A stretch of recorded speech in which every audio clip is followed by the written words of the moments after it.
அஸ்ஸலாமு அலைக்கும் வரஹ்மத்துல்லாஹி வபரகாத்துஹு. கண்ணியத்திற்குரிய எல்லாம் அல்ல அல்லாஹ்வின் நல்லடியார்களே, அல்லாஹ்வுடைய பேரருளால்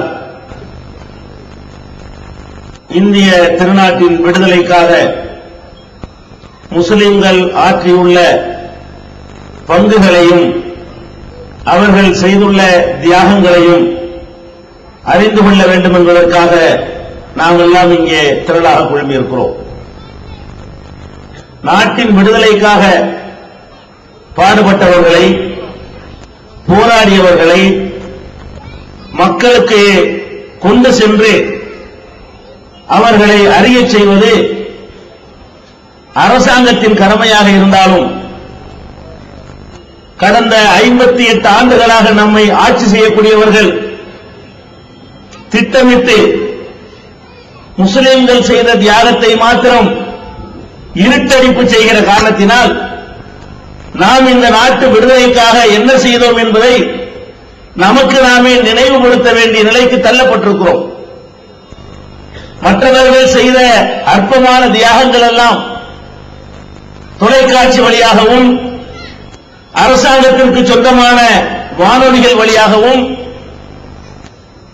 பள்ளிக்கூட பாடப்புத்தகங்கள் வழியாகவும் பிஞ்சு மனங்களிலே விதைக்கப்பட்டு முஸ்லிம்கள் இந்த நாட்டின் விடுதலைக்கு ஒன்றுமே செய்யவில்லை என்பது போன்ற தோற்றம் தொடர்ந்து ஏற்படுத்தப்பட்டுக் கொண்டிருக்கிறது. எந்த அளவுக்கு இவர்களுடைய இருட்டடிப்பு செல்கிறது என்று சொன்னால், இந்திய விடுதலை போரிலே கதாநாயகனாக கருதப்படுகின்ற மாவீரன் திப்பு சுல்தான், இந்த திப்பு சுல்தானுடைய தியாகம், வெள்ளையர்களை எதிர்த்திருந்த வீரம், இதெல்லாம் வரலாற்று ஏடுகளிலே பொன் எழுத்துக்களால் பொறிக்கப்பட்டிருக்கிறது. இந்த திப்பு சுல்தானுடைய வீர தீர பராக்கிரமத்தை பறைசாற்றுகின்ற, வெள்ளையர்களுக்கு எதிராக அவர் செய்த மிகப்பெரிய போர்களை எல்லாம் ஒரு தொலைக்காட்சி தொடராக தயாரித்து இந்தியாவுடைய அரசாங்கத்திற்கு சொந்தமான தூர்தர்ஷனிலே ஒளிபரப்பினார்கள். அந்த திப்பு சுல்தானுடைய வரலாற்றை ஒளிபரப்பும் பொழுது ஒவ்வொரு நாளும் அந்த நிகழ்ச்சி ஒளிபரப்புவதற்கு முன்னால் ஒரு டைட்டில் போடுவார்கள். என்ன டைட்டில்? இதில் சொல்லப்படுகிற சம்பவங்களும் நிகழ்ச்சிகளும் யாரையும் குறிப்பிடுவது இல்லை, கற்பனை என்று போடுவார்கள். திப்பு சுல்தான் என்று ஒருவன் இந்த நாட்டிலே வாழ்ந்தான், அவனுக்கு இந்த நாட்டிலே சமாதி இருக்கிறது, அவன் கட்டிய கோட்டை கொத்தளங்கள் இன்றைக்கும் இருக்கிறது. ஸ்ரீரங்கப்பட்டினத்திற்கு சென்றால் அவன் வாழ்ந்து மடிந்த ஆட்சி புரிந்த இடங்கள் எல்லாம் இன்றைக்கு வரலாற்று சான்றுகளாக கண்முன்னே இருக்கிறது. இதோ இருக்கிற திண்டுக்கல்லிலே கூட திப்பு சுல்தான் கட்டிய கோட்டை இருக்கிறது. இப்படி வாழ்ந்து வெள்ளையர்களை எதிர்த்து வீரமரணம் அடைந்த உண்மை சம்பவத்தை இந்த நாட்டில் உள்ள தொலைக்காட்சியிலே ஒளிபரப்பும் பொழுது எப்படி பரப்பினார்கள்? இது கற்பனை, இப்படி ஒன்று நடக்கல, இதை ஒளிபரப்பாம இருந்திருக்கலாம். ஒளிபரப்புறோம் என்ற பெயரில் இதை ஒளிபரப்பி விட்டு இது கற்பனை, இது யாரையும் குறிப்பிடாது என்று போட்டார்கள் என்று சொன்னால், அப்ப நம்முடைய தியாகங்களை அப்படி தப்பி தவறி சொல்வதா இருந்தால் கூட அது ஒரு சினிமா மாதிரி எடுத்துக்கிறங்க, ஒரு கதை மாதிரி எடுத்துக்கிறங்க, ஒரு சீரியல் மாதிரி எடுத்துக்கிறங்க என்ற அளவுக்கு அதிகாரத்தில் இருப்பவர்கள் நம்முடைய தியாகத்தை இருட்டடிப்பு செய்வதை பார்க்கிறோம். சுதந்திர தின பொன்விழா என்று, பொன்விழா என்றால் 50வது ஆண்டை சொல்வார்கள். சுதந்திரம் கிடைத்த 50வது ஆண்டிலே கோலாகலமாக நமது நாட்டிலே பொன்விழா கொண்டாடினார்கள். பொன்விழா கொண்டாடுகிற நேரத்தில் தமிழகத்தில் கருணாநிதி அவர்கள் முதலமைச்சராக இருக்கிறார். பொன்விழா ஆண்டிலே நாட்டின் விடுதலைக்காக பாடுபட்டவர்கள் என்று ஒரு புகைப்பட கண்காட்சி இந்த சென்னையிலே ஏற்பாடு செய்யப்பட்டது. யாரெல்லாம் தேசத்தினுடைய விடுதலைக்கு பாடுபட்டார்களோ அவங்களுடைய புகைப்படங்களையும் அது குறித்த குறிப்புகளையும் கீழே எழுதி ஒரு புகைப்பட கண்காட்சியை தமிழக அரசு, கருணாநிதி தலைமையிலான தமிழக அரசு 50வது ஆண்டிலே, 8 ஆண்டுகளுக்கு முன்னால் 50வது ஆண்டிலே பொன்விழாவிலே அந்த கண்காட்சி நடத்தியது. அதை உள்ள நுழைந்து ஒவ்வொரு படமாக நாங்கள் உற்று உற்று பார்த்தோம், சுற்றி சுற்றி வந்தோம். ஒரே ஒரு முஸ்லிம் படமும் அங்கே இல்லை, ஒரே ஒரு முஸ்லிமுடைய பெயரும் அதில் இல்லை. நாட்டினுடைய விடுதலைக்கு பொன் விழா நடக்கிறது. யாரெல்லாம் தேசத்தின் விடுதலைக்கு பாடுபட்டார்களோ அவர்களை பட்டியலிட்டு திரட்டி சான்றுகளோடு அந்த கண்காட்சி நடத்துவதாக அறிவிப்பு செய்யப்படுகிறது. அந்த கண்காட்சியிலே இடம்பெற்ற புகைப்படங்களிலும் வரலாற்று குறிப்புகளிலும் ஒரு முஸ்லிமுடைய படமும் இடம்பெறவில்லை என்று சொன்னால் இது திட்டமிட்டு செய்கிறார் என்று விளங்குகிறதா? இந்த தேசத்தின் விடுதலைக்காக பாடுபட்டவர்களை இருட்டடிப்பு செய்து முஸ்லிம்கள் ஒன்றுமே செய்யவில்லை என்பது போலவும், தியாகம் செய்யாதவர்கள் தான் இந்த நாட்டு விடுதலைக்கு பாடுபட்டவர்களை போன்றவும் ஒரு தோற்றத்தை ஏற்படுத்தினார்கள். இன்றைக்கு வரைக்கும் ஏற்படுத்திக் கொண்டிருக்கிறார்கள். இன்றைக்கு ஒரு நாளிதழை நான் பார்க்கிறேன், அதில் போட்டிருக்கிறார் சிப்பாய் கழகம் தான் இந்தியாவின் முதல் சுதந்திர போர் என்று போட்டுவிட்டு இந்த சிப்பாய் கழகத்துக்கு தலைமை தாங்கி நடத்தியவர் யார் தெரியுமா? மங்கள் பாண்டே என்று எழுதியிருக்கிறார். இன்றைக்கு வந்த ஒரு பேப்பர், இன்றைக்கு வந்த ஒரு நாளிதழில் போட்டிருக்கிறார் இந்தியாவுடைய முதல் போர் சுதந்திர போர் சிப்பாய் கழகம், அதை தலைமை தாங்கி நடத்தியது யாருன்னு கேட்டா மங்கள் பாண்டே என்று போட்டுவிட்டு அந்த மங்கள் பாண்டேக்காக வேண்டி சல்மான் கான் ஏதோ நடிகர் அமீர் கானா அவன் ஒரு சினிமா எடுத்திருக்கிறார் என்று சொல்லி அதை போட்டு சுதந்திர தின சிறப்பு மலர் என்று போட்டிருக்கிறார். நாட்டினுடைய விடுதலைக்காக நடந்த போரிலே சிப்பாய் கழகம் தான் முதல் போர், அதுல சந்தேகம் இல்லை. அதற்கு தலைமை தாங்கியது யார்? யாருடைய தலைமையிலே அந்த சிப்பாய் கழகம் நடந்தது? அதிலே பலியானவர்களிலே யார் அதிகம்? எப்படி இருட்டடிப்பு செய்கிறார்கள் பார்த்தீர்களா? வேலூரிலே தான் சிப்பாய் கழகம் ஆரம்பிக்கிறது. சிப்பாய் கழகம் என்றால் என்ன? வெள்ளையர்களுக்கு அடிவரடிகளாக நமது நாட்டைச் சேர்ந்தவர்கள் சிப்பாய்களாக சேர்கிறார்கள். வெள்ளையர்கள் வந்து அவர்களுக்கு ஆள்படை இல்லாத காரணத்தினால் ஆயுதங்கள் வைத்திருக்கிறார்கள். போலீஸ் வேலைக்கும் ராணுவத்துக்கு கூலிக்கு நம்ம நாட்டுக்காரனே பிடிக்கிறார்கள்.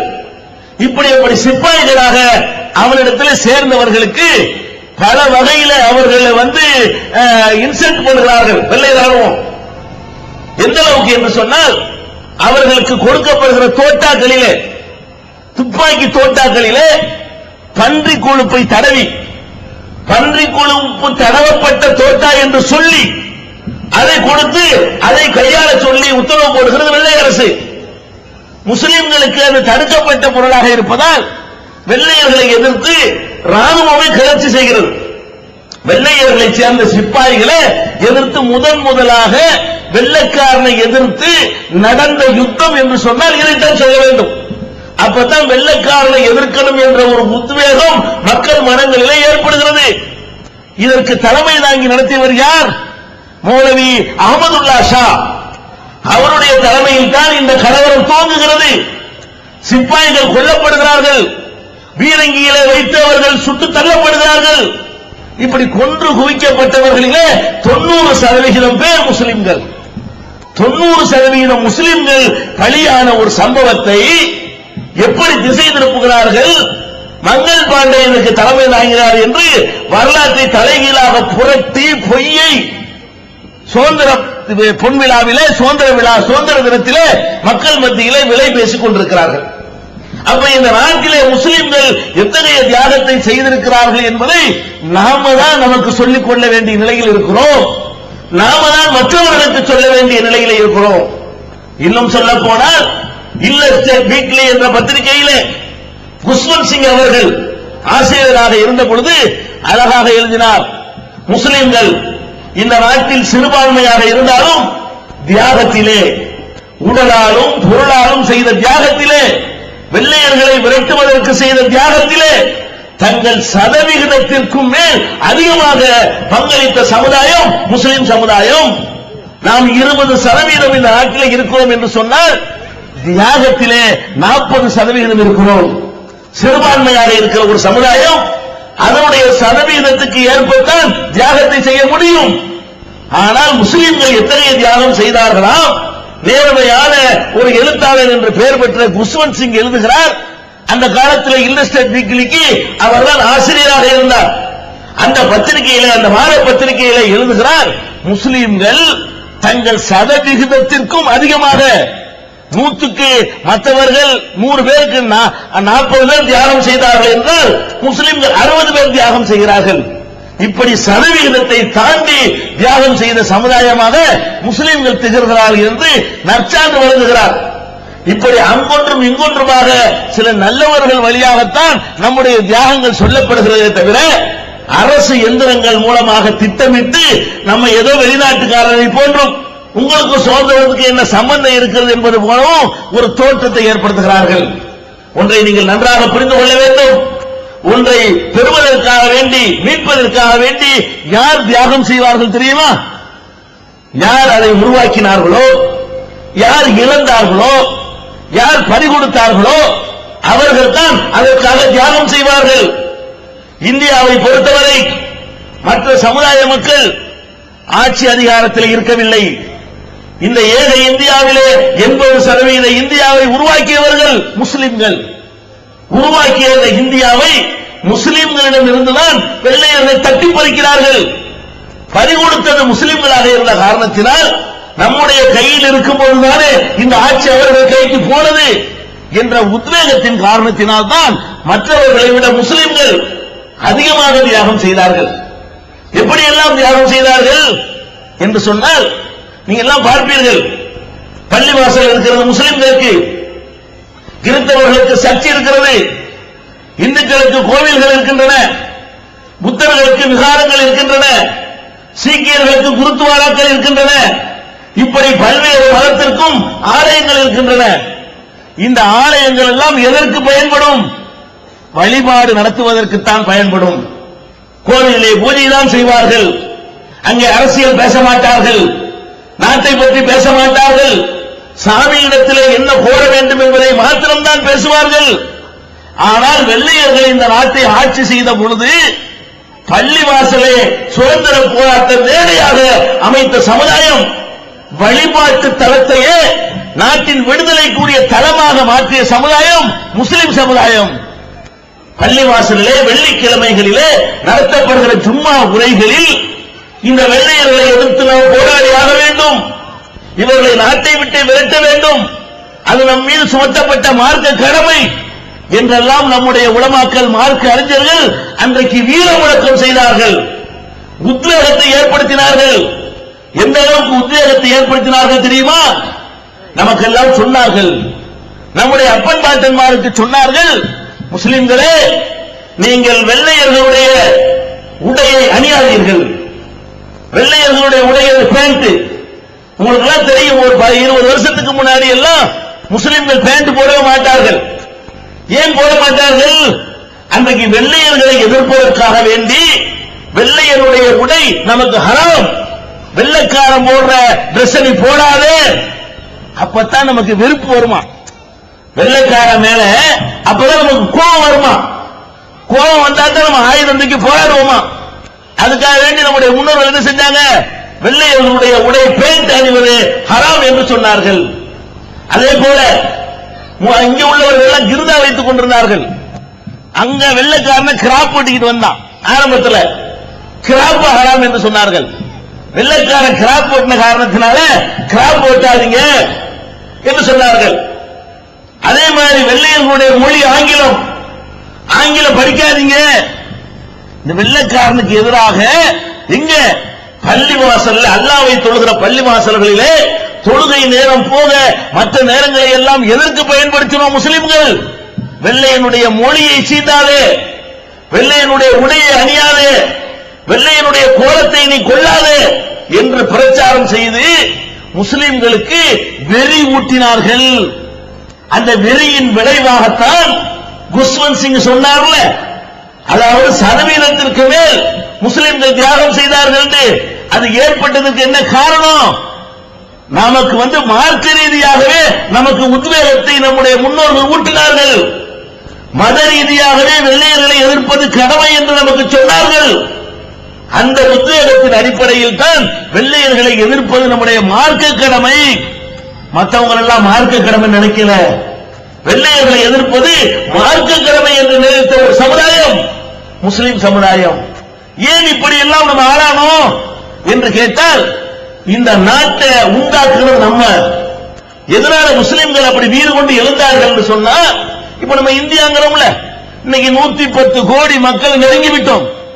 அவ்வளவு பெரிய நாடாக இன்னைக்கு வளர்த்திருக்கிறோம். பிரம்மாண்டமான சாம்ராஜ்யம்.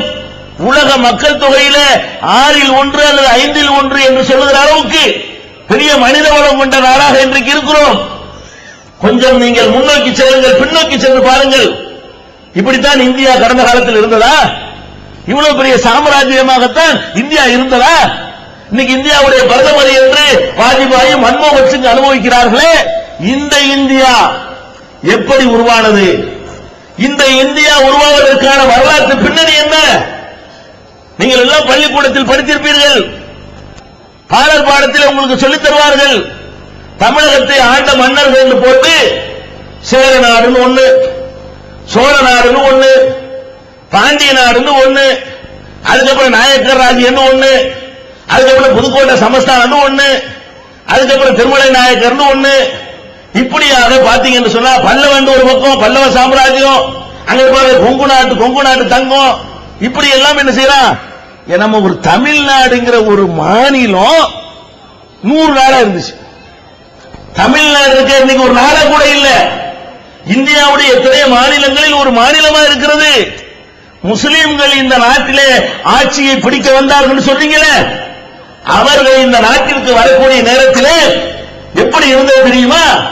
சிவகங்கை ஒரு நாடு, காரைக்குடி ஒரு நாடு, புதுக்கோட்டை ஒரு நாடு, மதுரை ஒரு நாடு, இதெல்லாம் ஒரு நாடுங்க. ஊரெல்லாம் நாடு வச்சிருந்தாங்க. அருணாங்கி ஒரு நாடு, மெட்ராஸ் எடுத்துக்கிட்டீங்கன்னா இது ஒரு நாடு, இங்கிட்டு பார்க்க மகாபலிபுரம் அது ஒரு நாடு, இங்கிட்டு பார்க்க காஞ்சிபுரம் அது ஒரு நாடு, அங்கிட்டு பார்க்க வேலூர் அது ஒரு நாடு. செஞ்சு இதெல்லாம் கோட்டை வச்சு பாத்தீங்களா? செஞ்சு கோட்டைமா, வேலூர் கோட்டை இருந்தா ராஜா இருந்தான்னு அர்த்தம். வேலூர் ஒரு நாடு, செஞ்சு ஒரு நாடு. இப்படி இந்த தமிழ்நாட்டையே 200-300 நாடா வச்சிருந்தாங்களே. அப்ப இந்தியா எத்தனை நாடா இருந்திருக்கு? ஒரு 5000 நாடா இருந்திருக்கும். இந்தியான்னு ஒரு நாடு இருக்கவே இல்லை. 5000த்திற்கு மேற்பட்ட துண்டு துண்டு ஊர்களையும் ஜில்லாவையும் தாலுகாவையும் நாடு என்று சொல்லிக் கொண்டிருந்தானே, அவனை எல்லாம் மண்டியில தட்டி என்னடா நாடு, அருணாங்கி ஒரு நாடா, புதுக்கோட்டை ஒரு நாடான்னு ஓய் அடிச்சு அதை ஒண்ணு ஆக்குனது எங்க அப்பா பாட்டேன். விளங்குதா? முஸ்லிம் மன்னர்கள் இந்த நாட்டை ஆட்சி புரியாவிட்டால் என்ன செய்யணும்? இன்னைக்கு சென்னையில இருந்து நாங்க மதுரைக்கு போறான்னா ஒரு 12 நாட்டை கடந்து போகணும். ஆமா, சென்னையில இருந்து மதுரைக்கு போறதா இருந்தா அதுக்கு இடையில ஒரு 12 நாடு வரும். 12 விசா வாங்கிட்டு 12 இடத்துல இறங்கி போகணும். இன்றைக்கு ஒரே நாடுன்னு பெருமை அடிச்சுக்கிறீங்களே, இதை உண்டாக்குது எப்படி? மந்திரத்தில் சேர்ந்துருச்சா? சேரன் சோழன் அடிச்சுக்கிட்டானே, சேரன் சோழன் பாண்டியன் வெட்டி செத்தானுங்கள, அதெல்லாம் பிடிச்ச மண்ணில இறக்கி ஒரே மாதிரி ஆக்குனது யாரு? யார் ஆக்குனா? 800 வருஷம் ஆண்ட எங்கள் அப்பன் பாட்டன்மார்கள் இந்த ஊரு தாலுகாவெல்லாம் பிடிச்சி ஒன்னா சேர்த்து என்னோட நாடு வேணாம் இல்ல சேர்ந்துக்கடா என்று ஒரு நாட்டை உருவாக்கினோம். 80% முஸ்லிம்கள் ஒருங்கிணைத்தார்கள், 10% வெள்ளையர்கள் ஒருங்கிணைத்தார்கள், மீதி 10% தான் நாடு விடுதலை அடைந்த பிறகு நேருவும் வல்லபாய் பட்டேலும் காங்கிரசும் நிர்மாணித்தார்கள், உருவாக்கினார்கள். அப்ப 80% நாட்டை இந்தியாண்டு உண்டாக்கி வைத்திருந்தார்களே, அதை பறிகொடுத்த காரணத்தினால் நாமல்ல உருவாக்கணும், நாமல்ல கஷ்டப்பட்டோம், நாமல்ல இருக்கா ரத்தம் சிந்தனோம். ஒரு நாட்டை ஒரு நாட்டோட சேர்க்கணும் சும்மாவா? சும்மா சேர்த்துற இயலுமா? என்ன செய்யணும்? அங்க சண்டைக்கு போகணும், அங்க நம்ம இழக்கணும், அங்க பல உயிர்களை தியாகம் பண்ணணும், பல பொருளாதாரத்தை இழந்து இழந்து இழந்து ஒன்னா சேர்த்து சேர்த்து சேர்த்து சேர்த்து 800 வருஷம் கட்டிய கோட்டை இந்தியா ஒரு நாள்ல உண்டானது அல்ல. 800 ஆண்டு கால உழைப்பில் இந்த இந்தியாங்கிற நாட்டை உருவாக்குனதே முஸ்லிம்களாக இருந்த காரணத்தினால்தான் முஸ்லிம்கள் என்ன பண்ணாங்க? தேசத்தினுடைய விடுதலைக்காக வேண்டி அதிகமாக நம்ம உண்டாக்குன நாடு செதறி கிடந்த நாம ஒன்று திரட்டினோம். இப்படி ஒரு நாட்டை பாழாக்கிட்டாங்களே, புடிச்சுக்கிட்டாங்களே என்ற ஒரு வெறி கொண்டு உத்வேகம் கொண்டு வெள்ளையர்களை எதிர்த்தார்கள். வெள்ளை காரணம் வழங்குதா? பறி கொடுத்தது நாம, உண்டாக்குனது நாம. இன்னும் சொல்ல போனால் இந்த நாட்டினுடைய நிர்வாக முறையை நீங்கள் பாருங்கள். இந்த நிர்வாக முறையெல்லாம் யார் உண்டாக்குனது? நம்ம வந்திருக்கலன்னு வைங்க, முஸ்லிம்கள் இந்த நாட்டை ஆட்சி பண்ணலன்னு வைங்க, இந்த நாட்டினுடைய சட்டம், போக்குவரத்து, நிர்வாகம் எல்லாமே நாசகராகி போயிருக்கும். முஸ்லிம்கள் ஆட்சி புரிந்த நேரத்தில் தான் என்ன செய்யறாங்க, அதை பல கிராம சபைகள் தனியா உண்டாக்குறாங்க, மாவட்டம் ஒண்ணு உண்டாக்குறாங்க, அப்புறம் மாநிலம் ஒண்ணு உண்டாக்குறாங்க.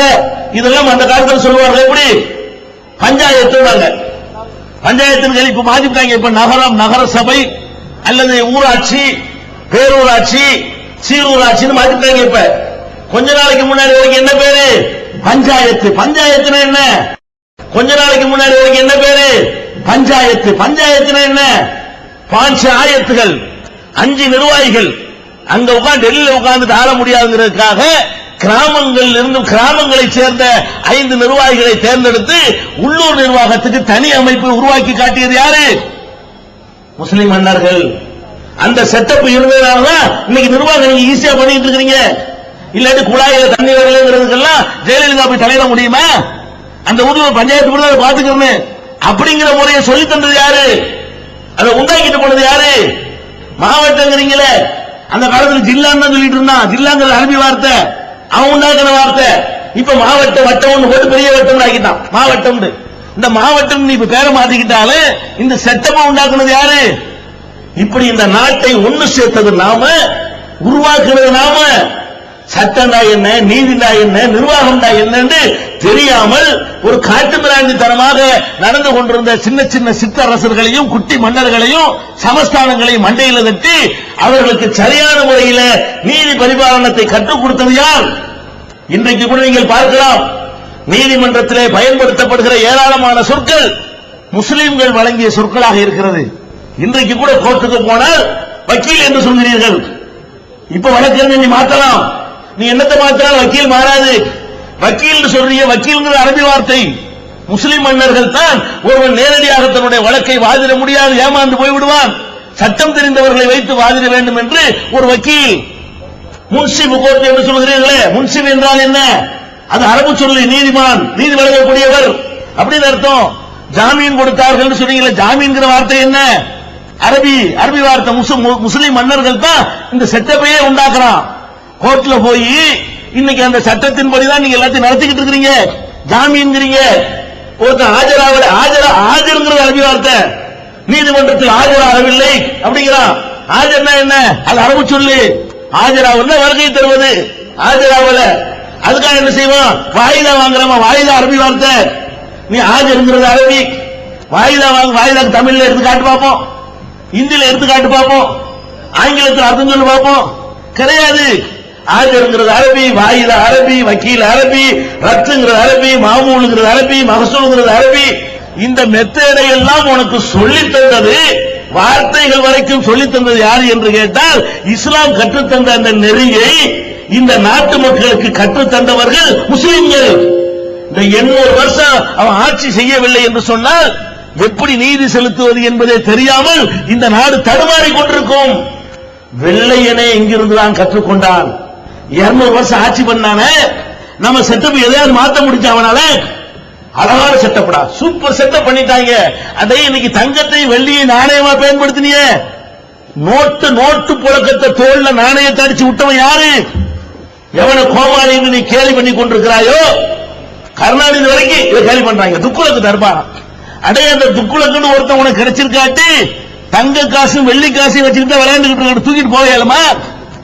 இன்னைக்கு பேப்பர்ல நோட் அடிக்கிறிய, அதுக்கு முன்மாதிரியா திகழ்ந்தவன் யார்? துக்குலக், முகமது பின் துக்குலக். அவர் தான் நோட் அடிச்சு விடுறாரு. இன்னைக்கு ஒவ்வொரு மனிதனுடைய இந்த இடம் யாருக்கு சொந்தம் என்றால், தகராறு வந்தால் உள்ளே தோண்டி பார்த்தால் அங்கே கல்லு உண்டப்பட்டிருக்கும், சர்வே நம்பர் இருக்கும். இதை உண்டாக்குனவன் யாரு? வெள்ளக்காரனா? நீனா? ஜவஹர்லால் நேருவா? யாரு உண்டாக்குனா? இதையும் எவன நீ கோமாளி என்று முஸ்லீமாக இருந்த காரணத்தினால் எவன கோமாளியாக சித்தரிக்கிறாயோ அந்த முகமது பின் துக்குலக் உண்டாக்கினான். அவன் இந்த நாட்டிற்கு இந்த சட்டத்தை கொண்டு வரவில்லை, ஆனால் எவன் சொத்து யாருக்குரியதுன்னு கண்டுபிடிக்க இயலாது, எந்த ஒரு எவனுக்குரியது என்று நாட்டினுடைய நிலப்பரப்புகளை எல்லாம் இஞ்சி இஞ்சியாக அங்குலம் அங்குலமாக அளந்து முறைப்படுத்தல் என்பது இன்றைக்கு 20ஆம் நூற்றாண்டில் கம்ப்யூட்டர் யுகத்தில் கூட உனக்கு முடியாது. கம்ப்யூட்டர் யுகத்தில் கூட நடந்து காட்டு பார்ப்போம். அப்ப ஆச்சரியம், நம்மளுக்கு ஆச்சரியப்படுறோம். எப்படி எப்படிதான் இந்த இடம் போல துல்லியமா அளந்து அங்க உட்கார்ந்து பேப்பரை வச்சுக்கிட்டு வருவாங்க அதிகாரிகள், வருவான் இந்த இடத்துல தோண்டும் அங்க கல் இருக்கும். எவ்வளவு பெரிய கம்ப்யூட்டர் இல்லாத அந்த காலத்தில் எவ்வளவு துல்லியமான கணக்கு. இந்த கணக்கு போட்டவன் யார்? இந்த நாட்டை எல்லா வகையிலும் மேம்படுத்தி ஒன்றுபடுத்தி அதுக்கு தேவையான அறிவை வழங்கி சட்ட நியாயங்களை அதனாலதான் 800 வருஷம் இந்த நாட்டை ஆளும் போது அவனை எதிர்த்து எந்த மக்களும் கிளர்ச்சி பண்ணவில்லை. வெள்ளைக்காரன் 200 வருஷம் தாக்கு பிடிக்க முடியவில்லை, முஸ்லிம்கள் 800 வருஷம் தாக்கு பிடித்தார்கள் என்றால் நல்லது செய்தார்கள், நாட்டை பண்படுத்தினார்கள், நாட்டை வளப்படுத்தினார்கள், ஒரு சிஸ்டத்தை கொண்டு வந்தார்கள், நீதி பரிபாலனம் செய்தார்கள். இப்படியெல்லாம் செய்த ஒரு நாடாயிற்றே, இதை பாவிகள் பறித்துக் கொண்டார்கள் என்ற காரணத்தினால் நாங்கள் களத்திலே இறங்கி மற்றவர்களை விட அதிகமாக தியாகம் செய்யும் நிலைக்கு தள்ளப்பட்டோம். அது மாத்திரமில்லை, முஸ்லிம்கள் அதிகமாக வெள்ளையர்களை எதிர்த்ததற்கு மார்க்க ரீதியாக இன்னொரு காரணமும் இருந்தது. அது என்ன காரணம்? சுதந்திர போராட்டத்தை பேசும் பொழுதெல்லாம் கிலாபத் இயக்கத்தை பற்றி பேசுவார்கள். கிலாபத் இயக்கம் சுதந்திர போராட்டத்திலே முன்னிலை வகித்தது என்ற வரலாறை எல்லாம் நீங்கள் படித்திருப்பீர்கள்.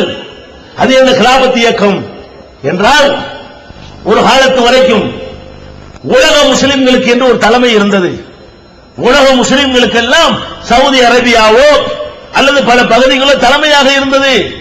இந்த வெள்ளையர்கள் நமது நாட்டை பிடித்துக் கொண்டிருந்த காலகட்டத்திலே துருக்கியை தலைமையகமாக கொண்டு உஸ்மானிய பேரரசு, ஓட்டோமன் அரசு சொல்றான அந்த உஸ்மானிய பேரரசு முஸ்லிம்களுடைய தலைமையகமாக இருந்தது.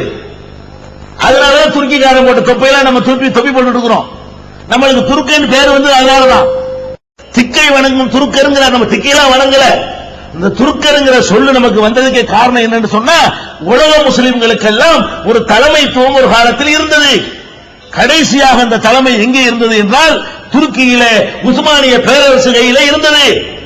வெள்ளையர்கள் நமது நாட்டை கைப்பற்றிக் கொண்டது போலவே அதையும் கையிலே எடுத்துக்கொண்டார்கள். கிலாபத்து போய்விட்டது. அப்ப முஸ்லிம்களுக்கு இருந்த உலக தலைமையை சிதைத்து விட்டார்கள் என்பதற்காக மார்க்க ரீதியாகவே நமக்கு வெள்ளைக்கார மேல ஒரு கோபம் இருந்தது. அதுவும் இங்கே எதிரொலித்தது. இந்த நாட்டை கைப்பற்றிக் கொண்டதும் இல்லாமல் எங்களுக்கு என்று இருந்த உலக தலைமையும் பாதி சிதைத்து விட்டாயே என்பதற்காக வேண்டி, அங்க உள்ள கிலாபத்து போனதற்காக வேண்டி உலகத்தில் உள்ள பல நாடுகளிலே கிலாபத்து இயக்கம் உருவாக்கப்பட்டு அதன் பெயரிலும் வெள்ளையர்களுக்கு எதிரான கிளர்ச்சி துவக்கப்பட்டது. வெள்ளைக்காரனை எதிர்ப்பதற்கு காரணம் வழங்குதா? உண்டாக்குனது நாம, சீரமைச்சது நாம, பறி கொடுத்தது நாம, நம்ம இந்த நாட்டை பிடித்தது மாத்திரமில்லாமல் நமக்கென்று இருந்த உலக திறமையும் சிதைத்து விட்டானே என்ற கோபம் எல்லாம் சேர்ந்து கொண்டுதான் வெள்ளைகளுக்கு எதிராக கொந்தளிக்கக்கூடிய ஒரு நிலைமை ஏற்பட்டது. இதன் எதிரொலியாகத்தான் என்ன நடக்கும் என்றால், பள்ளிவாசல்ல உரை நிகழ்த்திக் கொண்டிருப்பார்கள். கோயிலுக்கு போக மாட்டான் வெள்ளை ராணுவம், சர்ச்சைகளுக்கு போக மாட்டான், குருத்துவாராக்கு போக மாட்டான், பள்ளிவாசல மட்டும் கண்காணிப்பான். எதுக்கு? நம்மளை பத்தி என்னமோ பேச போறாங்க, நமக்கு எதிராக மக்களை தூண்டி விட போறாங்க, நமக்கு எதிராக கிளர்ச்சி பண்ண போறாங்க என்று எந்த சமுதாயத்துக்கு பயந்தான்? முஸ்லிம்களுக்கு மாத்திரம் பயந்தான். அப்படி பயப்படும் பொழுதுதான் இன்னைக்கு தேவபந்து, உத்தரப்பிரதேசத்தில் அந்த தேவபந்துங்கிற ஊருக்கு போனீங்கன்னு சொன்னா அந்த ஊர்ல ஒரு பள்ளிவாசல் இருக்கிறது. அந்த பள்ளிவாசலுக்கு பெயர் ஹூனி மஸ்ஜித். ஹூனி என்றால் என்ன? ஊர்துக்காரங்களுக்கு தெரியும். பார்சி படித்த ஹூண்டா என்ன? ரத்தம். ஹூனி மஸ்ஜித் என்றால் ரத்தக்கரை படிந்த பள்ளிவாசல் அர்த்தம். இன்றைக்கும் அந்த பள்ளிக்கு சென்றால் நாங்கள் எல்லாம் அதை போய் பார்த்திருக்கிறோம். அந்த பள்ளிவாசலுக்கு சென்றால் சுவரெல்லாம் துப்பாக்கி குண்டுகள் துளைக்கப்பட்டிருக்கும். அந்த ரத்த கரைகள் படிந்து வெளுத்து போய் அந்த கலர் வருஷங்கள் 60 வருஷம் ஓடி போய் விட்டது. அதனால ரத்தங்கள் அப்படி மங்கிய கலர்ல சுவர்கள் எல்லாம் காட்சியளிக்கும். அதனுடைய வரலாறு என்ன? தொல்பொருள் இலாக்காவின் கையிலே அந்த பள்ளிவாசல் ஒப்படைக்கப்பட்டிருக்கிறது. அதை போய் பார்த்து வரலாறு என்ன என்று பார்த்தால், பள்ளிவாசலிலே இமாம்கள் வெள்ளையனை விரட்டுவதற்கு நீங்கள் களமிறங்குங்கள் என்று உரை நிகழ்த்திக் கொண்டிருக்கும் பொழுது திமுதிமுவான பள்ளிவாசலுக்குள்ளே நுழைந்த வெள்ளையர்கள், பரங்கியர்கள் தொழுது கொண்டிருந்த மக்களையும் இமாமையும் சுட்டு தள்ளுகிறார்கள். அந்த குண்டடிகள் தான் சுவர்களிலே. எந்த வழிபாட்டு தளத்திலாவது வெள்ளையர்கள் துப்பாக்கி சூடு நடத்தினார்களா? தேவையில்லை. வழிபாட்டு தலங்களிலே பிரார்த்தனை செய்வார்கள், பூஜை செய்வார்கள். முஸ்லிம்களுடைய வழிபாட்டு தலம் தான் சுதந்திர போராட்டத்திற்கு மர்க்கஸாக, மையமாக செயல்பட்டு வந்ததை பார்க்கிறோம். இதனால் தான் நீங்கள் சுதந்திரத்துக்கு போரிட்ட அந்த தியாகங்களை எடுத்து பார்த்தீர்களே, ஆனால் அதிக எண்ணிக்கையில் முஸ்லிம்கள் இருப்பார்கள். எப்படி எல்லாம் தியாகம் செய்தோம்? வெள்ளையர்களை எதிர்ப்பதற்காக 2 விதமான போராட்டங்கள் நமது நாட்டிலே செய்யப்பட்டன. ஒன்று ஆயுதம் தாங்கி வெள்ளையர்களை தாக்குவது, இன்னொன்று உண்ணாவிரதம், மறியல், அறப்போராட்டம், உப்பு சத்தியாகிரகம் என்பது போன்ற கப்பலை ஓட்டுறது, கடல் வாணிகம் செய்யறது என்கிற மாதிரியான போராட்டங்கள் ஒரு பக்கம் நடக்கிறது. இன்னொரு பக்கம் என்ன செய்யறாங்க? ஆயுதம் தாங்கி வெள்ளைக்காரனை அடிக்கிறது, உதைக்கிறது என்று 2 விதமான போராட்டங்கள் நடக்கிறது நம்ம நாட்டில். அப்ப ஆயுதம் தாங்குற போராட்டத்துக்கு யார் தலைமை தாங்குறா? நேதாஜி சுபாஷ் சந்திர போஸ். நேதாஜி சுபாஷ் சந்திர போஸ் என்பவருடைய தலைமையில் அவர் ஆயுதம் தாங்கி போராடுகிறார். ஒரு கட்டத்தில் அவர் நினைக்கிறார், நாம் ஒரு ராணுவத்தை உருவாக்க வேண்டும், ஒரு கட்டுக்கோப்பான ஒரு மிலிட்டரியை உருவாக்கி இந்த வெள்ளையர்கள் எந்த ஆயுதங்களை வைத்து நம் மக்களை அடக்குமுறை செய்கிறார்களோ, மிரட்டுகிறார்களோ, அதே ஆயுதங்களை தயாரித்து நாம் வெள்ளையர்களுக்கு சரியான பாடம் கற்பிக்க வேண்டும் என்று நேதாஜி சுபாஷ் சந்திர போஸ் அவர்கள் ஒரு ராணுவத்தை அமைக்க வேண்டும் என்று திட்டமிடுகிறார். இங்கே எவ்வளவோ கஷ்டப்பட்டு நிதி திரட்டுகிறார், சேரவில்லை, நிதி திரளவில்லை. நேதாஜியை பார்க்கறதுக்கு பயந்து ஓடுறான் எல்லாரும். ஏன்னா வெள்ளையர்கள் அவர் பேசினான்னு தெரிஞ்சாலே உள்ள கொண்டே போட்டுருவான். அவர் என்ன பண்றார்? கடைசியா பர்மாவுக்கு போகிறார். பர்மாவில் போய் அங்கே ரங்கூன் அந்த பகுதிகளில் எல்லாம் 2 சமுதாயங்கள் தான் இருந்தார்கள். ஒன்று நாட்டார்கள் என்று சொல்லக்கூடிய செட்டியார் சமுதாயமும் முஸ்லிம் சமுதாயமும். பர்மா முழுவதும் இந்தியாவில் இருந்து போயிருந்த மக்கள் யாருன்னு பாத்தீங்கன்னா ஒன்னு முஸ்லிம்களாக இருப்பார்கள், இல்லைன்னா செட்டியார் சமுதாயமாக இருப்பார்கள். இந்த 2 சமுதாயம் தான் பர்மாவில் இருக்கிறது. நேதாஜி சுபாஷ் சந்திர போஸ் போய் அங்க உதவி கேட்கிறாரு. ஒவ்வொரு சமுதாயத்தையா போய் பார்க்கிறாரு. நம்ம நாட்டை விடுதலை செய்யணும், வெள்ளைக்காரனை எதிர்க்கணும், அவன் வச்சுக்கிற துப்பாக்கி நமக்கு வேணும், அவன் வச்சுக்கிற பீரங்கி நமக்கு வேணும், அவன் வச்சுக்கிற வெடிமருந்து நமக்கு வேணும். அவர் அங்கே சுதேசி ராணுவத்தை அமைப்பதற்காக நிதி திரட்டுகிறார். நிதி திரட்டுனா ஒண்ணுமே தரல, 1 லட்சம் ரூபாய் கூட தரவில்லை. அப்ப வள்ளல் ஹபீப் அங்க ஒரு வியாபாரியா இருக்கிறார். அவருடைய மொத்த சொத்தே 1 கோடி ரூபாய் தான். அன்னைக்கு உள்ள 1 கோடி இன்னைக்கு ஒரு 10,000 கோடிக்கு சமம். அவ்வளவு அன்னைக்கு 1 கோடி, அன்றைக்கு உள்ள 1 கோடி. பெரிய அதிபர். அவர்கிட்ட போறார் நேதாஜி. இவர் இந்து, அவர் முஸ்லீம். இப்ப என்ன பண்ணிருக்காரு? உனக்கு என்ன நான் தரணும்னு கேட்டாரா? எவ்வளவு வேணும், என்ன ஷார்டேஜ்ங்கிறாரு. ஷார்டேஜா? ஒருத்தருமே தரல, மொத்தத்துமே பிளாங்கா இருக்குது. எவ்வளவு வேணும்?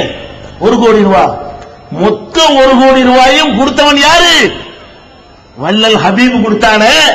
அதுக்கு நிகரான ஒரு தியாகியை சொல்லு பார்ப்போம். பாவிகளா, வள்ளல் ஹபீபே நீ பாட புத்தகத்தில் சொன்னியா? இன்றைக்கு உன்னுடைய தொலைக்காட்சியில வானொலியில அவரை பத்தி பேசுனியா? அப்படி ஒரு பேரை எங்கேயாவது பதிவு செஞ்சு வச்சிருக்கிறியா? அப்ப வள்ளல் ஹபீப் என்று 1 கோடி ரூபாய் 10,000 கோடிக்கு சமமான 10,000 கோடி ரூபாய் தூக்கி வேணா கொடுக்க ஏழுமாங்க? 10,000 கோடிக்கு சமமான 1 கோடி ரூபாய். அந்த 1 கோடி ரூபாய் கொடுத்த காலம் என்ன? ஒரு பவுன் நகை நாலனா வித்த காலம். கணக்கு பண்ணிக்க. ஒரு பவுன் நகை 10,000 ரூபாய்க்கு 5,000 ரூபாய் விற்கிற காலம் இல்ல. ஒரு பவுன் நகை நாலனா 25 பைசா வித்த காலம். அந்த 24 பைசா அந்த காலத்தில், அது கூட நாலனாக்கு வித்த அந்த காலத்தில் 1 கோடி ரூபாயை தூக்கி கொடுத்த பிறகுதான் அவன் என்ன செய்யறாரு? வெள்ளைக்காரனுக்கு அவன் பாஷையில பதிலடி கொடுப்பதற்காக ஆயுதங்களை திரட்டுகிறார், ராணுவத்தை உருவாக்குகிறார். அப்படி உருவாக்குற ராணுவத்தில் நல்லா கவனிக்கணும். காசை கொடுத்து ஒதுங்கிட்டானா முஸ்லீம்? அவர் ஒரு படையை உண்டாக்குறார். மிலிட்டரி என்ன? உயிரை பணையம் வச்சு வெள்ளைக்கார மாதிரி ஒரு இடத்துல செட்டில் ஆகி உட்கார்ந்துகிட்டு இருக்கிற படை இல்லை. இது தலைமறைவு படை, கொரில்லா படை. அவங்களுக்கு எங்க அலுவலகம் கிடையாது. தளபதினா உட்கார்ந்து ஏசில உட்கார்ந்துகிட்டு ரிமோட்ல உத்தரவு போடக்கூடிய காலம் இல்ல. அந்த நேரத்தில் அந்த சுதேசி ராணுவத்தில் தளபதியாக யார் நியமிக்கப்பட்டார் தெரியுமா? தளபதி தான் களத்தில் நிற்பான். இந்தியாவுக்கும் பாகிஸ்தானுக்கும் போர் நடக்குமேயானால் அப்துல் கலாம் நிற்பாராங்க? மன்மோகன் சிங் போய் நிற்பாரா? யார் நிற்பா? களத்தில் போய் நின்று காரியமாற்றக்கூடியவன் தளபதி தான். யார் முப்படை தளபதியா இருக்கிறானோ, தரைப்படை தளபதியா இருக்கிறானோ அவன் தான் போய் அங்க வந்து கமாண்ட் பண்ணுவானே தவிர பிரதமர் களத்துக்கு வரமாட்டார். பிரதமர் எல்லாம் கரெக்டா சேஃப்டி பண்ணிட்டு அவங்க போவாங்க. ஜனாதிபதி எல்லாம் கரெக்டா சேஃப்டி பண்ணிக்கிட்டு அந்தரங்க பாதாளத்தில் வச்சுட்டு அவர்கள் தங்களை அழித்துக் கொள்வதற்காக போகிறார்களே, அந்த தளபதி யார் தெரியுமா? ஷானவாஸ் கான். நேதாஜி ராணுவத்தை உண்டாக்குறாரு. ராணுவத்துக்கு பணம் கொடுத்தவன் யாருன்னு பார்த்தா வள்ளல் ஹபீப். அவங்க காசுல ஆயுதம் வாங்கப்படுது. அந்த மொத்த ராணுவத்துக்கு யார் தளபதி? ஷானவாஸ் கான். ஷானவாஸ் கானை எத்தனை பேருக்கு தெரியும்? வெள்ளை ராணுவத்திற்கு தண்ணி காட்டிய, வெள்ளை ராணுவத்திற்கு எதிராக நின்று களமிறங்கி சரிக்கு சரியாக பதிலடி கொடுத்த, பெரும் சேதங்களை ஏற்படுத்திய இந்த உண்ணாவிரத்தை பார்த்து விளக்கம் ஓடி போயிட்டானா? அப்ப நம்முடைய மறியலோ நம்முடைய ஆர்ப்பாட்டமோ அவனை கொஞ்சம் கூட கலகலக்க வைக்காது. அவனுக்கு எது பயத்தை உண்டாக்கு? அடிக்கணும், வரும்போது சூட்டணும், அப்படி கவுத்து விடணும், ரயில கவிழ்க்கணும், ராணுவ வண்டியை எரிக்கணும், அது ராணுவத்தினுடைய தளங்களை எல்லாம் தீ வச்சு கொளுத்தணும், தற்கொலை படையா போய் தாக்கணும் என்றெல்லாம் அவனுக்கு பீதியை உண்டாக்குனாதான் நாட்டை விட்டு ஓடுவான் என்று அந்த ஆபத்தான பணிக்கு தலைமை தாங்கியவன் யார்? யார் தலைமை தாங்கினா? ஷானவாஸ் கான் தலைமையில தான் அந்த படையை புறப்படுகிறது. படையமைத்த எதுக்கு இதை சொல்ல வர்றேன்னு கேட்டா, ஏன் நேதாஜி சுபாஷ் சந்திர போஸ் படையில மற்றவங்க இல்ல? அது மாத்திரமல்ல, ஒரு ராணுவத்தை அமைப்பதாக இருந்தால் ஒரு நாடு இருக்கணும். ராணுவத்தை வந்து நாடு தானே வச்சுக்க முடியும். அதுக்காக என்ன பண்றாரு? அவர் ஒரு நாட்டை, இந்தியாங்கிறதுக்கு வந்து அவர் ஒரு அமைச்சரவை உண்டாக்குறார்.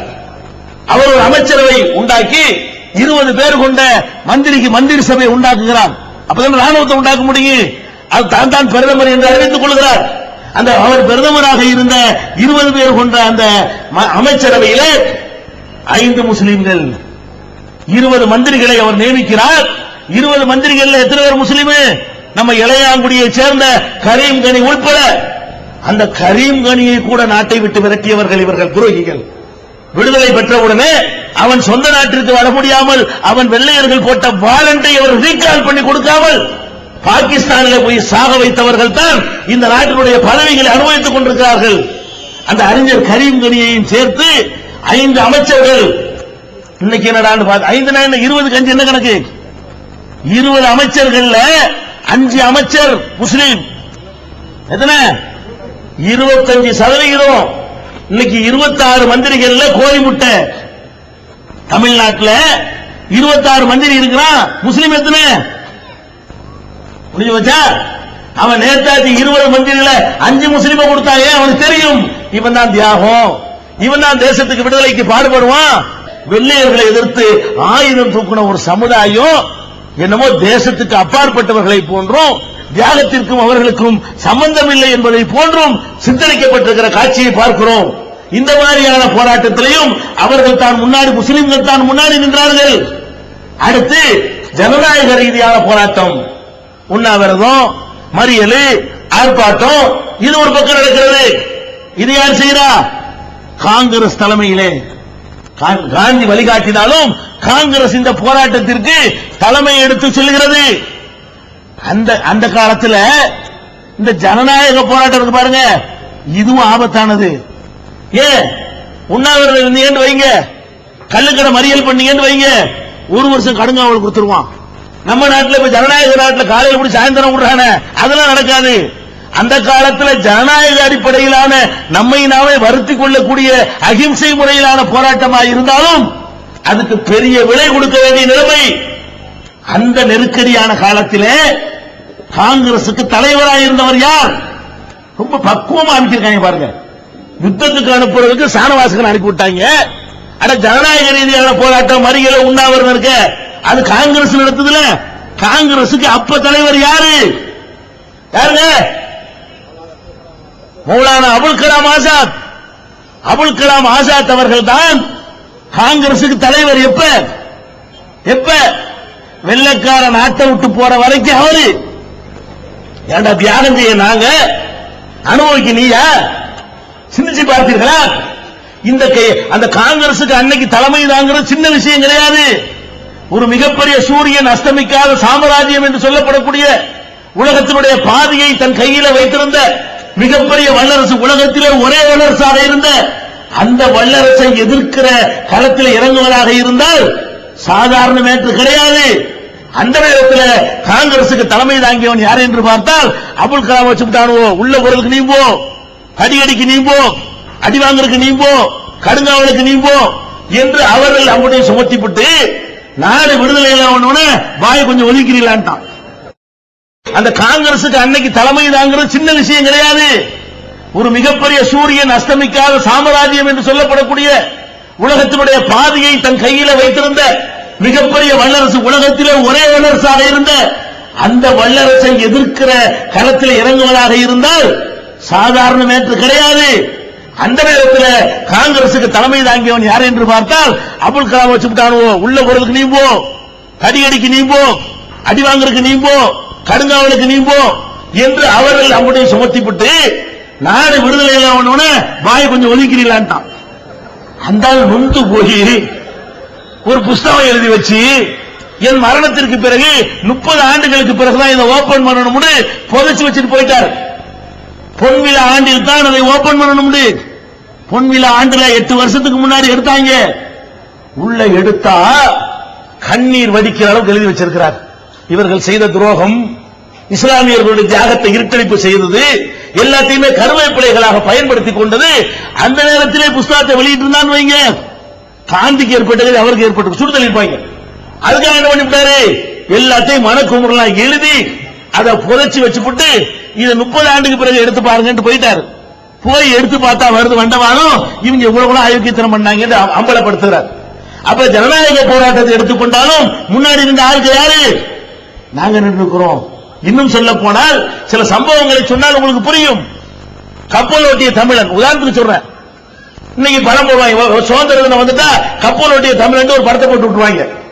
படத்தை போட்டு என்ன செய்வாங்க, அந்த வாவு சிதம்பரம் பிள்ளை அவர் கப்பல் அப்படி நடக்கிற மாதிரி, அதுக்கு வெள்ளி பனிமலையின் மீதுலாவுவோம், மேலே கடல் முழுதும் கப்பல் விடுவோம், பள்ளி தலைமனைத்தும் கோவில் செய்வோம், எங்கள் பாரத தேசம் என்று தோல் தத்துவம் பாட்டையும் போட்டு விட்டு என்ன செய்வோம், என்ன சித்திரம், கடல் வாணிகம் செய்யக்கூடாது வெள்ளக்காரன் தடுத்தான். அதை எதிர்த்து நம்ம சுப்பிரமணிய பிள்ளை இணைஞ்சாரே, வாவு சிதம்பரம் பிள்ளை, அப்புறம் சுப்பிரமணிய சிவா, நம்ம பாரதியாரு, எல்லாம் 3 தான் காட்டுவாங்க. திருப்பி யாரை காட்டுவான், அவர் வாவு சிதம்பரம் பிள்ளையை காட்டுவான். அப்புறம் ஒரு பெரிய தாடி வச்சு சுப்பிரமணிய சிவா அவரை காட்டுவான். அப்புறம் தலப்பா கட்டின ஒரு ஆளை காட்டுவான் பாரதியார. இந்த 3 பேர் தான் என்ன செஞ்சாங்க, வெள்ளக்காரனை எதிர்த்து தைரியமா கப்பலை வாங்கி ஓட்டுனாங்க அப்படின்னு சொல்லுவான். கப்பல் ஓட்டுன தமிழன்கிறிய, கப்பல் ஓட்டுன தமிழ வாவுசியா? ஏண்டா உலக வரலாற்றுல இப்படி ஒரு துரோகம் எங்கேயாவது பார்த்தது உண்டா? கப்பல் ஓட்டுவன் யாரு? கப்பல் ஓட்டிய தமிழன் என்றால் அதனுடைய வரலாறு என்ன? வெள்ளையர்களை எதிர்த்து அவன் கப்பல்ல வியாபாரம் பண்ணக்கூடாதுங்கிறானா, எங்க நாட்டு கடல்ல வியாபாரம் பண்ணக்கூடாதுன்னு சொல்றதுக்கு நீ யாரா என்று நாங்களும் கப்பல் விடுவோம் சொல்லி முடிவெடுக்கிறார்கள். கப்பல் வாங்கணும் இல்லையா, அதுக்காக வேண்டி சுதேசி கம்பெனி என்று ஒரு கம்பெனியை நிறுவுகிறார்கள். அந்த கம்பெனியை நிறுவும் பொழுது அந்த கம்பெனிக்கு ஒரு கம்பெனி நிறுவனம்ல, அதுக்கு செக்ரட்டரி செயலாளர் 19 பேர் கொண்ட கமிட்டி நிறுவுகிறார்கள். கமிட்டிக்கு வந்து ஜெனரல் செக்ரட்டரி யார் தெரியுமா? ஃபக்கீர் முகமது ராவுத்தர். எதுக்கு? அந்த சுதேசி கப்பல் விட்ட கம்பெனி இருக்குத, அந்த கம்பெனிக்கு டைரக்டர் யாரு, ஜெனரல் செக்ரட்டரி யாரு? ஃபக்கீர் முகமது ராவுத்தர். வாவுசி யாரு? துணை செயலாளர். செயலாளர் வந்து ஃபக்கீர் முகமது ராவுத்தர், துணை செயலாளர் யாரு? வாவு சிதம்பரம் இல்லங்க. செயலாளர் ஓட்டினார்னு சொல்லணுமா, துணை செயலாளர் ஓட்டினார் யாரு? எவன் கம்பெனிக்கு நான் தான் பொறுப்புன்னு ஒருத்தன் வர்றானோ, தலைவனை இருட்டடிப்பு செய்துவிட்டு என்ன பண்ற, இவ்வளவு பெரிய அயோக்கியத்தனம் பண்ணி அந்த கப்பலை ஓட்டுவதற்கு களத்தில் நிற்கிறதுக்கு முதல் பேராக வந்து நின்றவன் யாரு? ஃபக்கீர் முகமது ராவுத்தர். வரலாறு மறக்கியடா பாவி, உன்னுடைய கெஜெட்டை எடுத்துப்பார், அரசாங்க ரெக்கார்டை புரட்டிப்பார். கப்பல் ஓட்டிய தமிழன் யார்? ஃபக்கீர் முகமது ராவுத்தர். இந்தியான்னு ஒரு பத்திரிகை, பாரதியார் நடத்தின பத்திரிகை. அவர் என்ன பண்றாரு, மக்கள்கிட்ட வேண்டுகோள் விடுக்கிறாரு, கப்பல் வாங்குவதற்கு 1 லட்சம் ரூபாய் வேணும். அந்த காலத்து 1 லட்சம் ரூபாய், இந்த காலத்துக்கு 1 கோடி ரூபாய் வரும். அந்த காலத்துல 1 லட்சம் ரூபாய் தேவை. இதையெல்லாம் இந்தியா பத்திரிகையில அவர் வார என்ன செய்யறாரு, எழுதுறாரு பாரதியார். நான் வெள்ளையர்களை எதிர்க்க வேண்டும், அதுக்கு கப்பல் கண்டிப்பா வேண்டும், மக்கள் எல்லாம் தாராளமாக வாரி வாரி கொடுங்கள் வாரி வாரி கொடுக்குறாங்க. பட்டியல் வருது, பெரிய பெரிய பட்டியல் வருது. என்ன பட்டியல்? இவர் 2 பைசா, அதான் பெரிய காசு அந்த காலத்துல. அவர் 1 பைசா, இவர் 1.25 அணா, இவர் 2.25 அணா, இவர் 1.25 அணா, இவர் 1/4 அணா அப்படின்னு போட்டு மொத்தமா பல மாதங்கள் வசூல் பண்ணி பாக்குறாங்க. டோட்டல் எவ்வளவுங்கிறீங்க? 215 ரூபாய் 13 அணா அந்த காலத்துல அணா. கப்பல் வாங்குவதற்காக நம்ம முண்டாசு கவிஞர் பாரதியார் இருக்காரு, அவர் நடத்தின இந்தியாங்கிற பத்திரிகையில மக்கள்கிட்ட நன்கொடை கேட்கிறாரு. மக்கள் எவ்வளவு ஆர்வம் காட்டுக்கான்னு பாருங்க. மொத்தமா சேர்ந்த தொகை எவ்வளவு? 215 ரூபாய் 13 அணா. அப்ப 215 ரூபாய் 13 அணான்னு சொன்னா 216 ரூபாய் ஏறக்குறைய. தேவை 1 லட்சம் ரூபாய். இப்ப எங்க கப்பல் விடுறது? இந்த 1 லட்சம் ரூபாய் கொடுத்தவன் யார் தெரியுமா? பக்கீர் முகமது ராவுத்தர். தமிழகமே சேர்ந்து சுதேசி கப்பல் விடுவதற்காக கொடுத்த தொகை எவ்வளவு? 216 ரூபாய். ஒரே ஒரு பக்கீர் முகமது ராவுத்தர் கொடுத்தது 1 லட்சம் ரூபாய். கப்பலுக்கு சொந்தக்காரன் இவன், காசு போட்டவன், ஜெனரல் செக்ரட்டரி அவன், அவருக்கு துணையா இருந்த ஆள் இவரு. போய் ஓட்டு பார்க்க போறேன்னு சொன்னாரு. எப்படி தலைகீழ சரித்திரத்தை புரட்டுறாங்க பாத்தீங்களா? அப்ப கப்பல் ஓட்டுகிற போராட்டமா இருந்தாலும் அதை செய்தவர்கள் முஸ்லிம்கள். வாவுசியை பிடிச்சு என்ன பண்ணிட்டாங்க? அவரை செக்கிழுத்த சிதம்பரனார் செக்கிலுக்கு வச்சு விட்டாங்க. கொண்டு போய் பாளையங்கோட்டையில போட்டு செக்கிலுக்கு வச்சு விட்டாங்க. இப்ப என்ன ஆகுது? சிதம்பரத்தை பிடித்து விட்டால் கொந்தளிக்கணும்ல. யாரு கொந்தளிக்கணும்? அவர் உள்ள போட்டாச்சுங்க. ஒவ்வொரு சமுதாயம் சும்மா இருக்குது. களத்தில் இருந்த ஆள் யார் தெரியுமா? வாவுசியை விடுதலை செய் என்று களத்தில் இறங்கி போராட்டம் பண்ணது முஸ்லீம். அதுல நடந்த துப்பாக்கி சூட்ல கொல்லப்பட்டவன் முகமது யாசின்ங்கிற ஒரு முஸ்லீம். ஏன் வாவுசிக்காக வேற ஒருத்தர் ரத்தம் சித்தல? இதெல்லாம் ஏப்பா மறைக்கிறீங்க? யாரு பின்னணி நின்றா? இந்த நாடு விடுதலை பெறுவதற்கு எங்களை தாண்டி யாரு முன்னாடி நின்றா? அப்ப கப்பல் ஓட்டிய தமிழனா இருந்தால் நாங்களா இருக்கிறோம். ராணுவத்தில் போய் நிக்கிறோம் நாங்களா இருந்திருக்கிறோம். சிப்பாய் கழகமா இருந்தால் நாங்களா இருக்கிறோம். திப்பு சுல்தான் இருந்தாலும் அவன் எல்லாத்துக்கும் அடைக்கலம் கொடுக்கிறான். எந்த அளவுக்கு அடைக்கலம் கொடுக்கிறான்? இந்த திப்பு சுல்தான் தான் மருது பாண்டியருக்கு அடைக்கலம் கொடுத்தான். திப்பு சுல்தான் தான் வேலு நாச்சியாருக்கு அடைக்கலம் கொடுக்கிறான். அவங்க எல்லாம் சுதந்திர போராட்ட வீரர்களுக்கு வெள்ளையர்களை எதிர்த்தவர்களுக்கு அடைக்கலம் கொடுத்தால் கெதி என்ன? போட்டா நாயின்ட்டான் திப்பு சுல்தான். உனக்கு என்னடா செய்ய முடியும்ட்டா? அப்ப இந்த மாதிரி வெள்ளையர்கள் யாரையெல்லாம் தேடுகிறார்களோ அவர்களுக்கு அடைக்கலம் கொடுக்கிற அளவுக்கு இருந்த திப்பு சுல்தான் கற்பனை பாத்திரம் அவங்களுக்கு. நாங்களும் அந்த நாட்டுக்கு ஒண்ணுமே செய்யலையா? அப்படி இந்த வெள்ளையர்களுக்கு எதிராக நடந்த சில போராட்டங்களை உங்களுக்கு ஞாபகப்படுத்துகிறேன். காந்தி தலைமையில் ஒரு அறிவிப்பு செய்யறாரு, கள்ளுக்கடை மறியல் பண்ணுங்க. கள்ளுக்கடை மறியல்னா என்ன? நம்ம நாட்டு மறியல்னா 1000 பேர் கூட வருவாங்க. மறியல்னா என்ன? பிடிப்பாங்க, மண்டபத்தில் கொண்டு வைப்பாங்க, நல்ல பிரியாணி வேணுமா தயிர் சாதம் வேணுமான்னு கேட்பாங்க. வாங்கிட்டு சாயந்தரம் ஓடணும் கட்டிடுவாங்க. எதுக்கு எவன்டால் வருவான்? அந்த காலத்து கள்ளுக்கடை மறியலுக்கு என்ன தெரியுமா? ஒரு வருட கடுங்காவல் தண்டனை. மறியல் உட்கார்ந்து வைங்க, புடிச்சுக்கிட்டு போனாட்டு வைங்க 1 வருஷம். சாதா தண்டனை இல்ல, கடுங்காவல். கடுங்காவல் என்ன? அங்க வேலை செட்டில் இருக்கிற மாதிரி வேலை செய்யணும். அந்த மாதிரியான ஒரு போராட்டம் அறிவிக்கப்படுகிறது. மதுரையில கள்ளுக்கடை மறியல் பயங்கரமா அலப்பறம் பண்றாங்க. வந்தது 19 பேர். கள்ளுக்கடை மறியலுக்கு அவ்வளவு பெரிய சிட்டியில, அவ்வளவு பெரிய சிட்டியில கோரிப்பாளையத்தில் நடக்குது கள்ளுக்கடை மறியல். அரசு அதிகாரிகள் இருந்தால் உன்னுடைய கெஜெட்டை புரட்டிப்பார், போலீஸ் ரெக்கார்டை புரட்டிப்பார். அதில் இருக்கின்ற ஓரம் என்ன இருக்குது? 19 பேர் கள்ளுக்கடை மறியலிலே பங்கெடுக்கிறார்கள். 10 பேர் முஸ்லீம். தெரியல அவங்க தியாகம் எப்படின்னு. கள்ளுக்கடை மறியல் காந்தி அறிவிக்கிறாரு. ஏன் ராமகோபாலன் வகைரா போக வேண்டியதானே? தேசம் எங்களுக்கு தான் சொந்தம், எவன் அனுபவிக்கிறான் போக வேண்டியதானே? நாங்க மதுரையில் எத்தனை சதவீதம் அன்னைக்கு இருந்திருப்போம்? 5 இருப்போமா? அன்றைய தேதியில நாங்கள் மதுரையில ஒரு 5% இருந்திருப்போம். அப்ப 19 பேர் கலந்து கொண்டால் 19 5 என்ன? 4 பேர் நம்ம இருக்கணும். 19 நம்ம 4 தான் இருக்கணும், மற்றவங்க 16 இருக்கணும். என்ன நடக்குது? 19 பேர் தயார், 1 வருஷம் கடுங்காவலுக்கு தயார்னு வர்றான். பல்லாயிரக்கணக்கான பேர் வேண்டாம், சதவிகிதத்துக்காக வந்திருக்கணுமா இல்லையா? 19 10 முஸ்லிம், 9 மற்றவங்க உள்டா பாருக்கு பாத்தீங்களா? அதான் சொன்ன வீக்லியில சொன்னா வழங்குதா? குஷ்வந்த் சிங் ஏன் சொன்னாங்க வழங்குதா? முஸ்லிம்கள் தங்கள் சதவிகிதத்திற்கு மேல் சதவிகிதம் விட நாங்க பங்கு 4 போதும், 19க்கு எங்க பங்கு எவ்வளவு? 4 போதும். நாங்கள் 10 உன்னை மிஞ்சினோம். 55% நாங்கள் சின்ன சமுதாயம். அவ்வளவு சமுதாயம் சேர்ந்து 45 என்று உன்னுடைய கோரிப்பாளை மதுரையுடைய கள்ளுக்கடை மறியல் ரெக்கார்டு சொல்லுதா இல்லையா? இது ஏன் பாடத்திட்டத்தில் சொல்லவில்லை? இது ஏன் மக்கள் மத்தியில் வைக்கவில்லை? எங்களை வேணும்னு நாங்க என்னடா செஞ்சோம்? நாங்க இல்லாட்டி நாடு உண்டா இருக்குமா?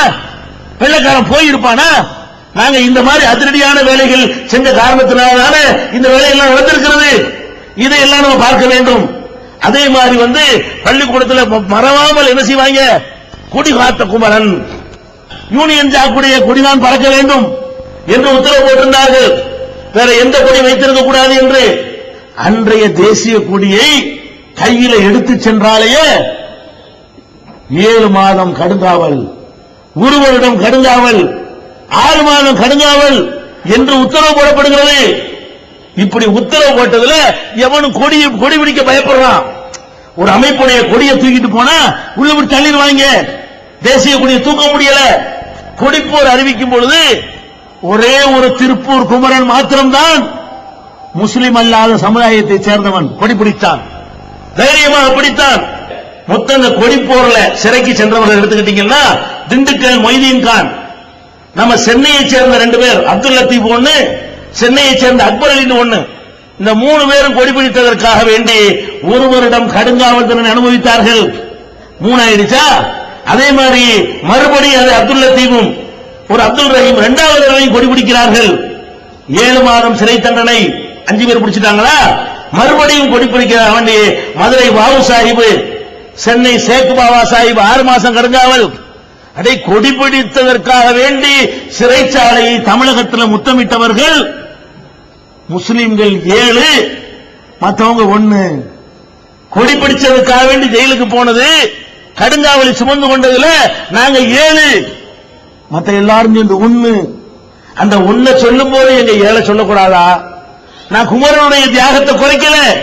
குமரன் மாத்திரம் கொடி பிடித்தார் படம் காட்டக்கூடிய நீங்கள் எங்களுடைய அப்துல் லத்தீப் சாவையும் மதுரை பாபு சாஹிபையும் அப்துல் ரஹீமையும் எதற்காக நீங்கள் மறைக்கிறீர்கள்? எதற்காக இருட்டடிப்பு செய்கிறீர்கள்? இதைத்தான் கேட்கிறோம். எங்களுக்கு துவேஷம் கிடையாது. எங்களை இருட்டடிப்பு செய்வதற்கு என்ன காரணம்? நாங்கள் நாட்டுக்கு செய்த தியாகங்கள் தெரியக்கூடாதுன்னு மறைக்கிறதுல என்ன உங்களுக்கு இன்பம்? எதுக்கு இதை செய்யறாங்க தெரியுமா? இதெல்லாம் தெரிஞ்சா நம்ம கல்வியில இடஒதுக்கீடு கேட்டுருவோமா, வேலை வாய்ப்புல இடஒதுக்கீடு கேட்டுருவோமா? அப்படிங்கிறதுக்காக வேண்டி இந்த ஒரு விஷயத்தை நீங்க பார்க்கிறோம். அதே மாதிரி வெள்ளைக்காரன் செய்வான்னா நம்மளை கூல் பண்றதுக்காக வேண்டி, வெள்ளையர்களுக்கு எதிரான வீரியத்தை குறைப்பதற்காக வேண்டி ஆங்காங்கே பட்டங்களை கொடுத்தோமா. பட்டம் என்ன பட்டம்? ஷம்சுல் உலமா பட்டம், கௌரவ மாஜிஸ்ட்ரேட் பட்டம், கான் சாஹிப் பட்டம், ராவ் பகதூர் பட்டம், இப்படி சில பட்டங்களை கொடுத்து செய்வான். ஒரே அவங்க அமைக்கிடுவான். ஒரு ஊர்ல முக்கியமான வைங்க, அவனை கூப்பிட்டு குளிப்பாட்டி, நீங்க தான் ராவ் பகதூர், நீங்க என்ன பண்ணல இப்ப வேண்டாம் தொடர்பு கொள்ளலாம், நீங்க தான் கான் முஸ்லீமா இருந்தா கான் சாஹிப் முஸ்லீம் இல்லாதவங்களா இருந்தா ராவ் பகதூர். அவன் முஸ்லீமுக்கு கான் சாஹிப், மற்றவங்களுக்கு ராவ் பகதூர். மார்க் அறிஞர் மொழி உலமாக்கள் இருக்காங்கல்ல, அந்த காலத்து உலமா இப்ப உலமா மாதிரிலாம் இல்ல. அந்த காலத்து உலமா பீரங்கிக்கு முன்னாடி நின்றாங்க.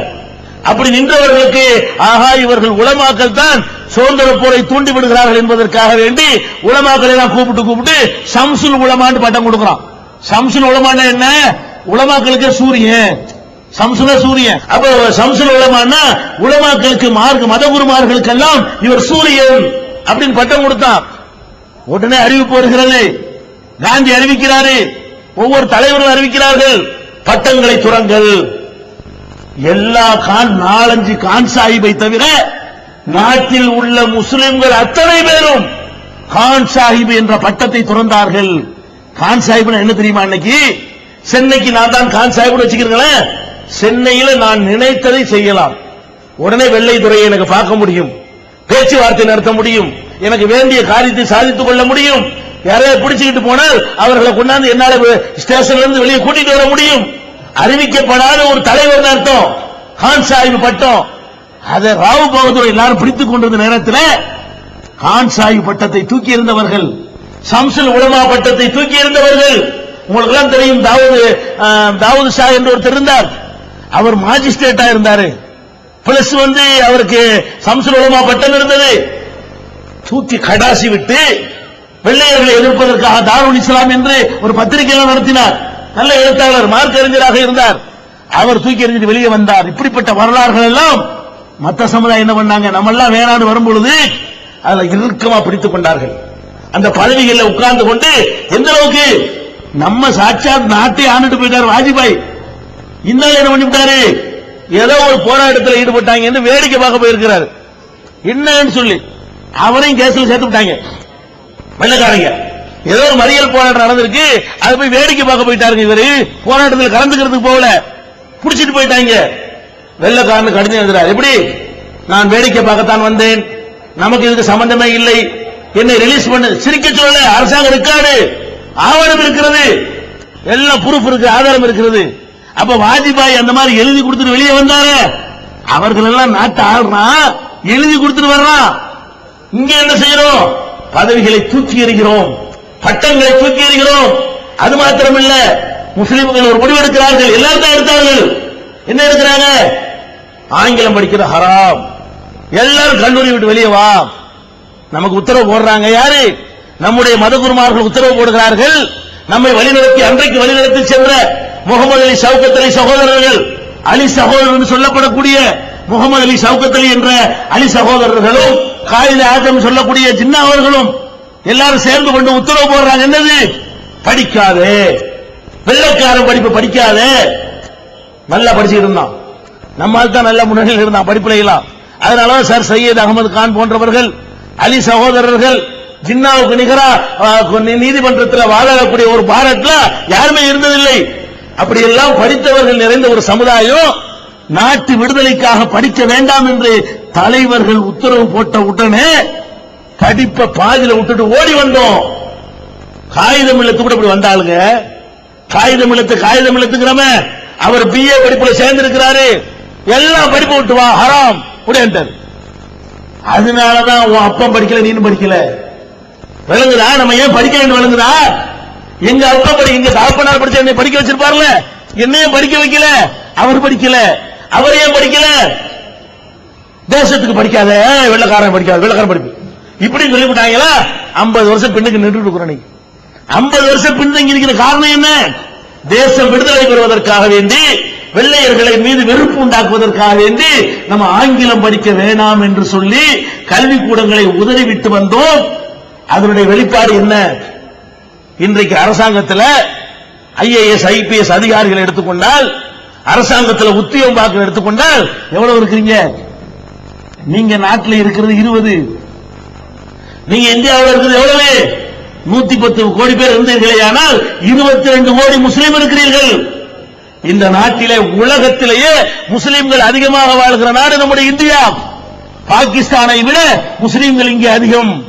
ஒரு காலத்தில் இந்தோனேசியா முதலிடத்தில் இருந்தது, அதையும் மிஞ்சி இன்னைக்கு இந்தியாவில் முஸ்லீம்கள் முதலிடத்தில் இருக்கிறோம். 22 கோடி முஸ்லீம்கள் வாழக்கூடிய இந்த நாட்டிலே 100 பேருக்கு 22 பேர் இருக்கணுமா இல்லையா? இருக்கிறீங்களா? 100 போலீஸ்காரர்கள் இருந்தால் 22 முஸ்லீம் இங்க உண்டுமா? 100 போலீஸ் எடுத்து பாருங்க, ஒரு ஸ்டேஷன்ல எத்தனை? 100க்கு 22. நீ 22 பேர் இருக்கு இல்லப்பா, 100க்கு 22 உண்டா உனக்கு? இல்ல. 100 பள்ளிக்கூடத்து வாத்தியார்கள் இருந்தால் 22 முஸ்லீம் இருக்கிறியா? 100 டாக்டர் இருந்தால் 22 முஸ்லீம் டாக்டர் இருக்கிறியா? 100 இன்ஜினியர் இருந்தால் 22 முஸ்லீம் இன்ஜினியர் இருக்கிறியா? எவ்வளவு இருக்கிற தெரியுமா? நீ எவ்வளவு இருக்கிற தெரியுமா? வெக்கி தலை குனிய வேண்டும். 2 இருக்கிற 100 போலீஸ்காரர்களுக்கு 2 என்ற கணக்கில் தான் உனக்கு இங்கே பங்கு இருக்கிறது. 100 அதிகாரிகளுக்கு 2 என்ற கணக்கில் உனக்கு பங்கு இருக்கிறது. 100 டாக்டர்களுக்கு அது ஒதுக்கீடுல வந்தது இல்ல, அவன் ஏதோ பணங்காசு உள்ளவனா இருந்திருப்பான், காசு கொடுத்து சீட்டு வாங்குவதற்கு சக்தி உள்ளவனா இருந்திருப்பான். அந்த 2 பேரும் 100க்கு 2 டாக்டர், 100க்கு 2 இன்ஜினியர், 100க்கு 2 அதிகாரி, 100க்கு 2 டிரைவர், 100க்கு 2 கான்ஸ்டபிள். இதானப்பா எங்க நிலைமை. 22% இருக்கிற ஒரு சமுதாயம் 2ல நிக்கிறதுக்கு என்ன காரணம்? இந்த தேசம் இருக்கிறது, விடுதலை பெறுவோம், விடுதலை பெற்ற பிறகு நம்மளை நல்லா வச்சிருப்பாங்க, விடுதலைக்கு பாடுபட்டவனை தூக்கி ஆகோகன் பண்ணுவான், வட்டி மூலமா சேர்த்து அடிச்சுக்கலாம், அவன் தப்பு கணக்கு போட்டான். தேசத்தை விடுதலை படுத்துவோம், அப்புறம் பார்த்துக்கிடுவோம். அவன் அப்புறம் பார்த்துக்கிட்டான். வெள்ளக்காரன் காலத்துல நமக்கு ரிசர்வேஷனே கொடுத்திருந்தான். சாதி அடிப்படையில் இப்ப ரிசர்வேஷன் இருக்கிறத, தலித்துக்கு இவ்வளவு, பிசிக்கு இவ்வளவு, எம்பிசிக்கு இவ்வளவு உண்டு. இது அப்ப இல்ல, மத அடிப்படையில் இருந்தது. முஸ்லிமுக்கு இவ்வளவு, கிறிஸ்தவர்களுக்கு இவ்வளவு என்று இருந்தது. அந்த இடஒதுக்கீடு இருந்ததால் நாங்கள் நிறைய படிச்சுக்கிட்டு இருந்தோம். இருக்கிற வாய்ப்பை தூக்கி நாசமாக்கிவிட்டு தேசத்தை காப்பாற்ற போறோம்னு வந்தோமா, சுதந்திரம் பெற்றோன முதல் வேலை என்ன தெரியுமா? இடஒதுக்கீடு காப்பு வச்சாங்க. வெள்ளக்காரன் வச்சுட்டு போன எல்லாத்தையும் தொடர்ந்தாங்க. எந்த அளவுக்கு தொடர்ந்தா, வெள்ளக்காரன் காலத்துல போலீஸா இருந்தானே, நம்மளை அடிச்சுக்கிட்டு இருந்தானே, அவனெல்லாம் சுதந்திர இந்தியாவிலையும் போலீஸ் ஆகிக்கிட்டான். அப்படி ஒப்பந்தம் இவங்க. அதனாலதான் அந்த போலீஸ் துறை எல்லாம் சீராகவே இருக்கிறது. வெள்ளக்காரனுக்கு அடிபணிஞ்சுக்கிட்டு இருந்தவர்களுக்கு எல்லாம் வேலை கொடுத்து செஞ்சானே, நமக்கு விட்டு என்ன பண்ணிட்டான்? உனக்கு இடஒதுக்கீடு நகிட்டான். இருந்த இடஒதுக்கீடு இல்லைன்னு ஆகிவிட்டாங்க. அதனாலதான் நம்ம இந்த நிலையில் இருக்கிறோம். அப்ப கல்வியில் புறக்கணிக்கப்படுகிறோம், அரசாங்க வேலை வாய்ப்பிலே புறக்கணிக்கப்படுகிறோம். இந்த நன்றி மறந்தவர்கள் அந்த தியாகத்தை மதிக்காத காரணம். இந்த நாட்டில் உனக்கு என்னடான்னு கேட்கிறாங்கன்னு பாத்துக்கிறீங்களா? உங்களுக்கு சுதந்திரத்துக்கு என்னடான்னு கேட்கறான். அவங்கள பார்த்து நம்மளை பார்த்து கேட்கிறான், உங்களுக்கு சுதந்திரத்துக்கு என்னடா இருக்குன்னு கேட்கிறான். அப்ப இந்த மாதிரியான எல்லா விதமான பிரச்சனைகளையும் எதிர்கொண்ட சமுதாயம் முஸ்லிம் சமுதாயம். அரசியல் அதிகாரத்தை எடுத்துக்கிறீங்க, என்ன பங்கு உங்களுக்கு? வெள்ளக்காரன நாங்களும் எத்தி பிழைத்திருந்தால் என்ன நடந்திருக்கு? இன்னைக்கு 540 பாராளுமன்ற உறுப்பினர்ல நம்ம எவ்வளவு இருக்கிறோம்? 108 இருக்கணும்ல, இருக்கிறோமா? 30 பேர் இருக்கிறோம். இதை மீட்டெடுப்பதற்காக, இந்த விடுதலைக்காக ரத்தம் சிந்திய நாம் அந்த உரிமையை வென்றெடுப்பதற்காக குடந்தையிலே, கும்பகோணத்திலே ஜனவரி 29ஆம் நாள் குழும வேண்டும். இந்த நாட்டிலே உரிமையை பெறுவதாக இருந்தால் அதிக எண்ணிக்கை எங்கே இருக்கிறது என்று பார்த்துத்தான் உரிமையை தருவார்கள். நியாயத்தை பார்க்க மாட்டார்கள். கேட்கிற எண்ணிக்கை பார்ப்போம். இவ்வளவு பெரிய கூட்டம் என்று தெரிந்தால் அன்றைக்கே உத்தரவு வரும். உன் அப்பன் பாட்டன் தேசத்துக்கு இழந்தார்களே, அந்த உரிமையை மீட்பதற்கு, உரிமை மீட்பு ஏன் வச்சிருக்க தெரியுமா? உன் அப்பனும் பாட்டனும் பெற்றிருந்த அந்த உரிமையை நாடு சுதந்திரம் அடைந்த பிறகு பறித்து விட்டார்கள். அந்த இழந்த உரிமையை மீட்பதற்காகத்தான் கும்பகோணத்திலே உரிமை மீட்பு பேரணி, ஆண்களும் பெண்களும் குழந்தைகளும் குடும்பத்தோடு 10 லட்சம் முஸ்லிம்கள் பங்கேற்கக்கூடிய பேரணியை அறிவித்திருக்கிறோம். இன்ஷா அல்லாஹ் வருவீர்களா? அஸ்ஸலாமு அலைக்கும். திருக்குரானின் அறிவியல் சான்றுகள் பாகம் 2. இஸ்லாம் பெண்கள் உரிமையை பறிக்கிறதா? பிறை ஒரு விளக்கம். இஸ்லாம் ஒரு இனிய மார்க்கம். நபி தோழியர் வரலாறு. குற்றச்சாட்டுகளும் பதில்களும். நோன்பு. இயேசு இறைமகனா? வருமுன் உரைத்த இஸ்லாம். உண்மை தோழர் அபூபக்கர் அலி. பெண்களுக்கான நபி வழி சட்டங்கள். அறிவுச்சுடர் அன்னை ஐசார் அலி. இஸ்லாத்தில் சொர்க்கம் நரகம். நபி தோழர்களும் நமது நிலையும். துவாக்களின் தொகுப்பு. முகைதீன் மௌலிது ஒரு ஆய்வு. குரானை எளிதில் ஓதிட. நபிகள் நாயகம் பல திருமணம் செய்தது ஏன்? யாக்குத்பா ஒரு ஆய்வு. நபி வழியில் நம் ஹஜ். நபி வழியில் குழந்தை வளர்ப்பு. தராவி தொழுகை ஒரு ஆய்வு. ஜக்காத் ஒரு ஆய்வு. இஸ்லாத்தில் இல்லறம். கியாமத் நாளின் 10 அடையாளங்கள். நபிகளாரின் நற்போதனைகள். மன்னரை வாழ்க்கை. பைபிளில் நபிகள் நாயகம். இஸ்லாத்தின் பார்வையில் பில்லி சூனியம். தர்கா வழிபாடு. நபிகளாரின் இறுதி நாட்கள். இஸ்லாமிய கொள்கை. சரியான ஹதீஸ்களும் தவறான ஹதீஸ்களும். சந்திக்கும் வேளையில் கொள்கை விளக்கம். பேய் பிசாசு உண்டா? கற்பனை கதைகள். நவீன பிரச்சனைகளும் தீர்வுகளும். தப்லிக் தாகலிம் தொகுப்பு. சுபகான மௌலிது ஒரு ஆய்வு. மனிதனுக்கேற்ற மார்க்கம். நேர்ச்சையும் சத்தியமும். மனனம் செய்வோம். விளக்கப்பட்ட உணவுகள். அர்த்தமுல்லா இஸ்லாம். குர்பானியின் சட்டங்கள். தொழுகை. இஸ்லாத்தின் பார்வையில் கனவுகள். இஸ்லாமிய திருமணம். இறைவனிடம் கையேந்துங்கள். மீராஜும் அதன் படிப்பினைகளும். வேதம் கொடுக்கப்பட்டோர் யார்? மற்றும் prophet Muhammad the greatest man. Moon publication 83/3 Moore தெரு, முதல் மாடி, மண்ணடி, சென்னை 1. Phone number 65690810.